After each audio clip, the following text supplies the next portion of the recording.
So first of all, observations on the COP. This is an extraordinary process. This is trying to pull together nearly 200 countries.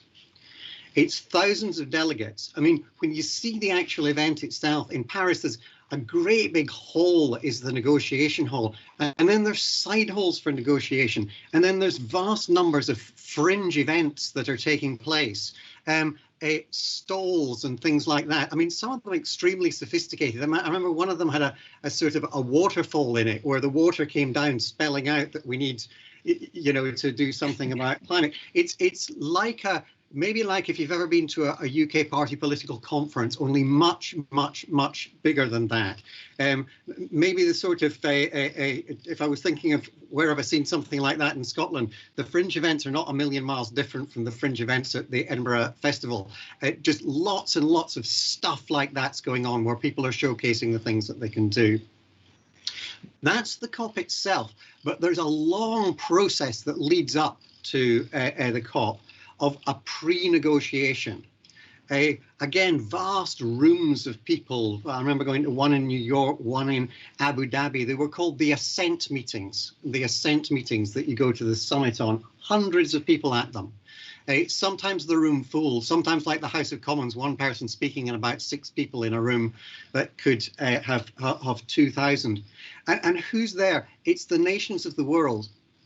And that's a sort of, it's quite a weird thing, really, because you have some very tiny countries that maybe have a delegation of 1 or 2 people to the United Nations. You have the United States, it's got a full office block across from the UN that is it. So very, very different resources. And of course, when they come to the COP themselves, almost all of them will be quite well delegated about the areas that they have to agree on and the areas that they can't agree on. So vast amount of work will be going on right now through the UN and more particularly through the UK's diplomatic service to make sure that we're getting agreement. The second thing is people will be in different camps. So this won't be 200 nations or 190, however many it is, nations coming along. This will be people who are in different groups, not least because small countries need to be in different groups. And one of the big things that they're going to be discussing is not the nature of climate change and whether it's happening, it's who's responsible and how we pay for it.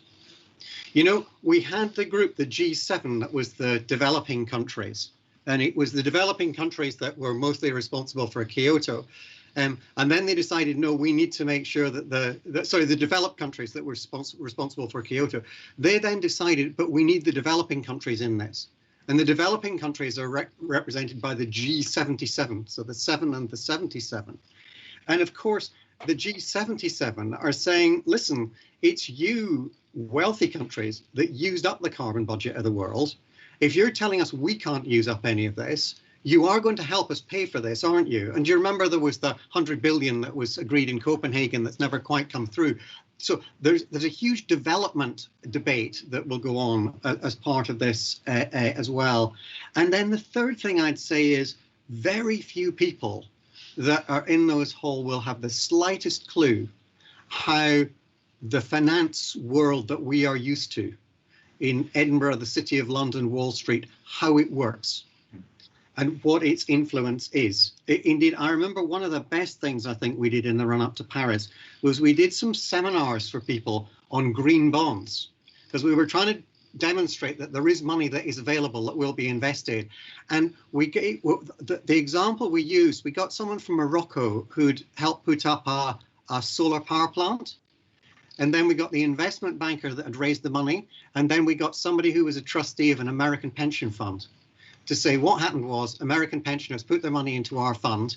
We wanted to invest in green things. The investment banker came along with a green bond. We bought the green bond. The green bond was then used to, and suddenly the lights started switching on for people. Of course, we'd recognize that because that's our daily bread.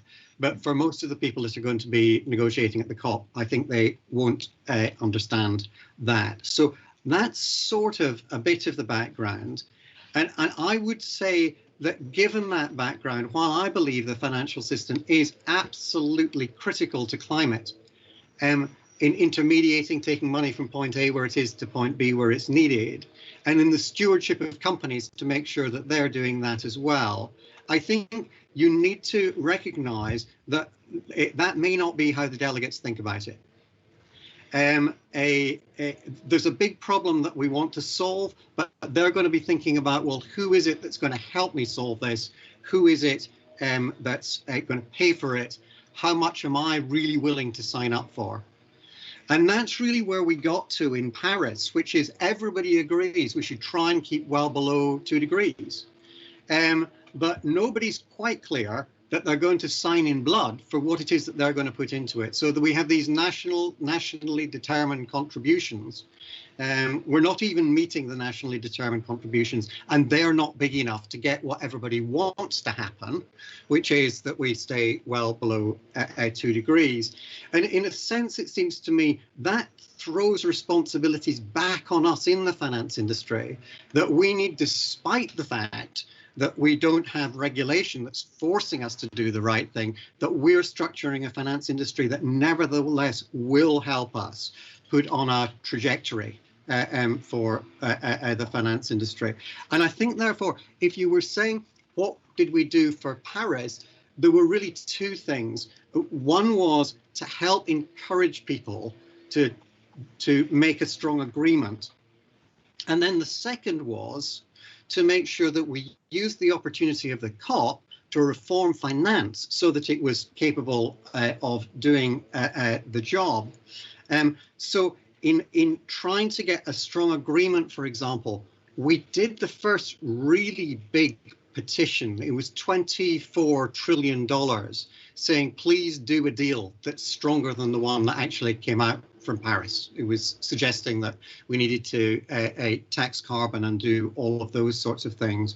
We very big time featured green bonds. Look, here's a mechanism that was just taking off, and we tried to demonstrate how that could bring money. The Morocco example I gave you. And then, though, also we tried to use the opportunity to improve finance.